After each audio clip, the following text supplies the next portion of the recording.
بسم اللہ الرحمن الرحیم صلی اللہ علیہ وآلہ وسلم۔ یہ قصہ ہے محبت کی ایک بے مثال داستاں کا اور بے مثال محبت پر مالک کی لازوال عطا کا۔ وہ ایک گمنام بوڑھا شخص تھا جسے اپنی مادری زبان بلوچی کے علاوہ کوئی اور زبان نہ آتی تھی۔ عربی تو کجا اسے اردو تک نہ آتی تھی۔ اس کی ساری زندگی دوسروں کی بکریاں چراتے ایک جھونپڑی میں گزری تھی، جھونپڑی جو اس کی اپنی زمین پر نہ تھی، سردار کی زمین پر مجبور اور موسموں کی شدت سے شرمسار کھڑی تھی۔ جھونپڑی بس ایسی تھی کہ آسمان سے ساری دھوپ، ساری گرمی، سردی اور بارشوں کا سارا پانی اس میں گزر کر بابا جی پر آ برستا۔ بابا مگر اس میں خوش تھے۔ شکوہ کیا ہوتا انہیں شاید پتہ ہی نہیں تھا۔ جتنا میسر تھا اس سے زیادہ کی اسے پرواہ بھی نہ تھی۔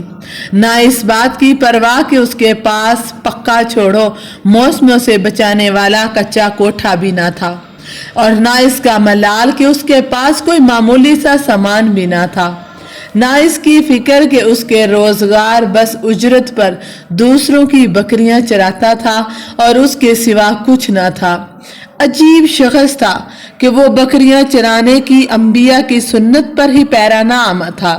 اس کے دل میں ایک اور سنت بھی چپکے چپکے پل رہی تھی اور بڑھ رہی تھی۔ وہ آرزو تھی سونے کا گھر دیکھنے کی آرزو، زیارت بیت اللہ کی سعادت پا لینے کی انبیاء کی سنت، نبی کی بستی سے آنکھیں ٹھنڈی کر لینے کی سعادت کی آرزو۔ زیادہ راہ اس کے پاس کیا ہوتا کہ جس کے پاس زیادہ زندگی ہی نہ تھا، مگر تمنا تھی اور بڑی منہ زور تمنا تھی۔ وہ بکریاں چراتا رہا، اجرت پر چڑھائی بکریوں سے اپنے حصے کے بچے وصولتا رہا۔ جو ہی کوئی ایک بچہ اس کے حصے میں آتا اسے لگتا کہ اللہ کا گھر اس کے نصیب کے کچھ اور قریب آ لگا ہے۔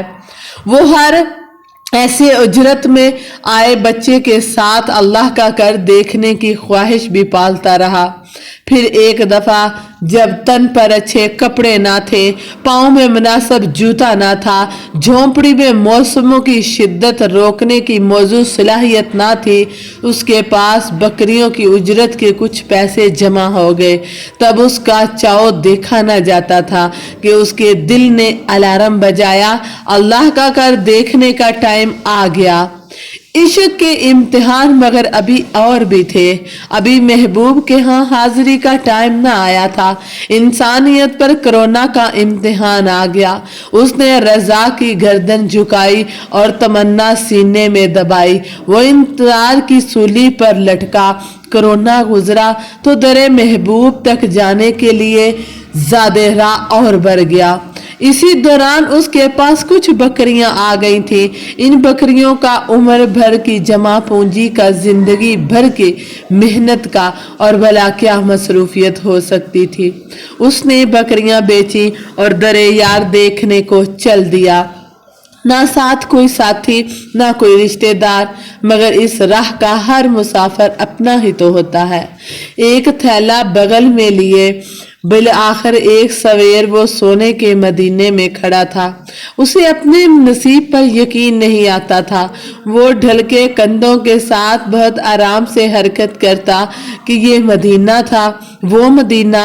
بلوچستان کی ایک جھونپڑی کا باشندہ مدینے کی شان دیکھ کر دنگ رہ گیا۔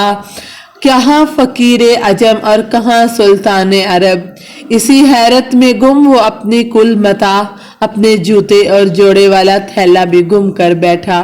عین یہی وہ لمحہ تھا جب وہ کلک ہو گیا، جب وہ اپنے تن کے آخری چھیترے بھی سونے کے در پر گم کر بیٹھا، تو عین یہی وہ لمحہ تھا جب عرش والے کا اس سادہ مزاج محبت اور عشق کی انتہا قبول عام برس اٹھی۔ عین اسی لمحے آسمانی میڈیا حرکت میں آیا اور صحابہ کے حلیے والا بزرگ کے نام سے وہ عرب و عجم کے میڈیا پر وائرل ہو گیا۔ گویا کہ جبرائیل علیہ السلام کے ذریعے عرش سے اس بندے کے قبول عام اور محبوب و عوام الخاص ہونے کا اعلان ہو گیا۔ اب خود اسے معلوم نہ تھا کہ کہ جو وہ اپنوں تئیں گم ہوا پھرتا ہے اس سے زیادہ مدینہ اور اہل مدینہ کی دنیا میں مشہور کوئی نہیں، سبھی جانتے ہیں۔ کوئی 30 لاکھ کے قریب اس بار زائرین زمین مقدس میں تھے، ان میں کروڑ پتی بھی ہوں گے، ارب پتی بھی ہوں گے، وہاں کا وزیر اعظم بھی تھا، اور جانے کون کون رستم زما، محدث زما اور وہاں موجود تھے، جو بھی تھے سب گمنام تھے۔ یہاں کا مشہور شخص اور زبان زد عام شخص مگر آج کے دن ایک ہی تھا، وہ تھا وہ بابا جو 15 سال سے لوگوں کی بکریوں کے ساتھ اپنی ایک تمنا پال کے یہاں آ کے گم سا ہو گیا تھا۔ وہ بکریاں پال تھا تو یقیناً اس کا مالک بھی تو بڑا لجپال تھا۔ اس نے اسے فرش سے اٹھایا اور اب عرب و عجم میں نامور کر دیا، تاجروں اور تاجوروں سے زیادہ تاجور کر دیا۔ اب عرب و عجم سے اس بابے کو پکارا جا رہا ہے۔ میڈیا اور عرب کے متخیر حضرات حج پر بلانے کو اس کے پیچھے پڑے ہیں۔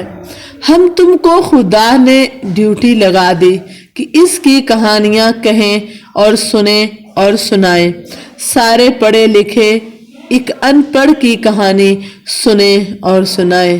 اللہ اللہ، میرا اللہ جسے چاہتا ہے عزت دیتا ہے، یہ اسی کے کمالات ہیں، یہ بڑے کرم کے فیصلے ہیں، یہ بڑے نصیب کی بات ہے۔ تو دوستو، یہ قصہ ہے محبت کی ایک بے مثال داستان کا، اور بے مثال محبت پر مالک کی لازوال عطا کا۔ باقی سب تفصیل ہے، صرف تفصیل۔